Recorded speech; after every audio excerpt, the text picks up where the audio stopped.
Welcome friends, नमस्कार मित्रांनो, मी रंजनास campaign व्लॉगमध्ये तुमच्या सर्वांचं स्वागत करते। सातारा जिल्ह्यात गोंदवले गावात महान संत श्री ब्रह्मचैतन्य गोंदवलेकर महाराज यांच्या 111व्या पुण्यतिथीनिमित्त चिंचवड येथील एका भक्ताने प्रशांत कुलकर्णी यांनी महाराजांची प्रतिमा साकारून एक सेवा केली। अतिशय विलक्षण अनोखी अशी प्रतिमा त्यांनी साकारली। ही प्रतिमा त्यांनी कशी साकारली, श्रीराम नाम कसे लिहिले, हे आपण त्यांच्याकडूनच पूर्ण माहिती ऐकूया। पण त्याआधी हा अनावरण उत्सव साजरा होत आहे तो पाहूया। अतिशय सुंदर विलक्षण अशी प्रतिमा। महाराजांचे असंख्य भक्त वेगवेगळ्या प्रकारची सेवा देतात, त्यापैकीच ही एक अनोखी सेवा जी कुलकर्णी यांनी केली। ही प्रतिमा बनवायला किती दिवस लागले, काय कष्ट घेतले, ही कशापासून बनवली, ही संपूर्ण माहिती आपण ऐकणार आहोत त्यांच्याकडूनच, त्यांच्या मुखाने। ही माहिती ऐकण्या अगोदर सर्वांनी व्हिडिओ पाहताना कमेंट्समध्ये लिहा श्रीराम जय राम जय जय राम। नाम जप ही पण एक महाराजांची सेवा होईल।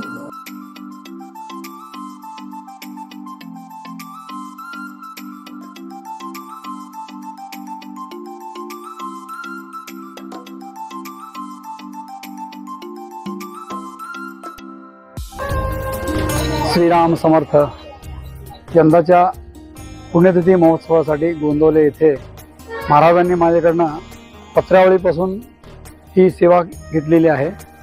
याच्यामध्ये या पत्रावळीमध्ये आपण जेव्हा महाराजांचा प्रसाद घेत असतो त्या पत्रावळीचा वापर करत असतो। पण या पत्रावळीचं वैशिष्ट्य असं आहे की ही पूर्णपणे नॅचरली बनवलेली पत्रावळी आहे। सुपारीच्या झाडापासून हे बनवतात, असं दाबून हे करतात, हे आपण वापरत असतो। पण मला याच्यामध्ये एक गोष्ट असं लक्षात आली की याच्यामध्ये वेगवेगळे कलरचे पत्रावळे असतात। हे नॅचरल कलर असतात, हे असे नॅचरल कलर असतात, म्हणजे याच्यात काही रंग वगैरे द्यावा लागत नाही। हे बघा, हे असे वेगवेगळ्या कलरचे असतात। याचाच वापर करून हा महाराजांचं प्रतिमा तयार केलेली आहे। तर ते करत असताना कुठलं चौकोनी किंवा आयताकार असं न करता एक फुलाचा आकाराचा लेझर कटिंग करून तो एकमेकाला पझल सारखं जोडून त्याच्यामध्ये 100 सगळे मॅक्झिमम नॅचरल कलर, पत्रावळीचे जे कलर्स आहेत तेच कलर वापरलेले आहेत। थोडंफार कलर ब्लॅक कलर्स वगैरे डोळ्याला वापरले। साधारण 1 महिना हे करायला लागला मला।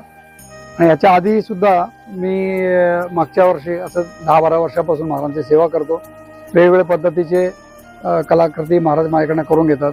मागच्या वर्षीच दर्भापासून बनवली होती, त्याच्या अगोदर पूजा साहित्यापासून अशीच मोठी महाराजांची प्रतिमा बनवली होती।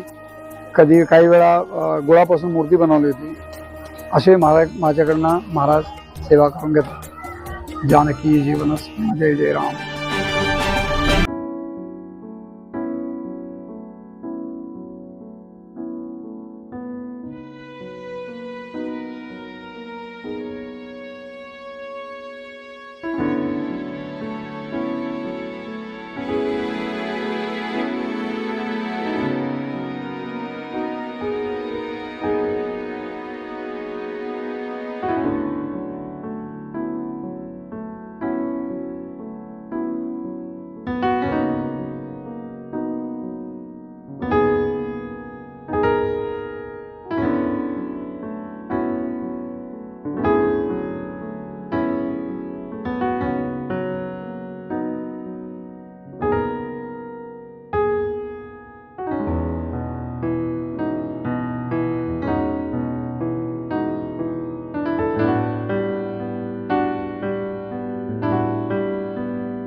मित्रांनो, तुम्हाला ही माहिती आवडल्यास अवश्य लाईक शेअर करा आणि तुम्ही नवीन असाल तर सबस्क्राईब नक्की करा. तसेच बेल आयकॉनला क्लिक करा म्हणजे माझ्या नवीन व्हिडिओचे नोटिफिकेशन मिळेल. थँक्यू. धन्यवाद मित्रांनो. श्रीराम जय राम जय जय राम.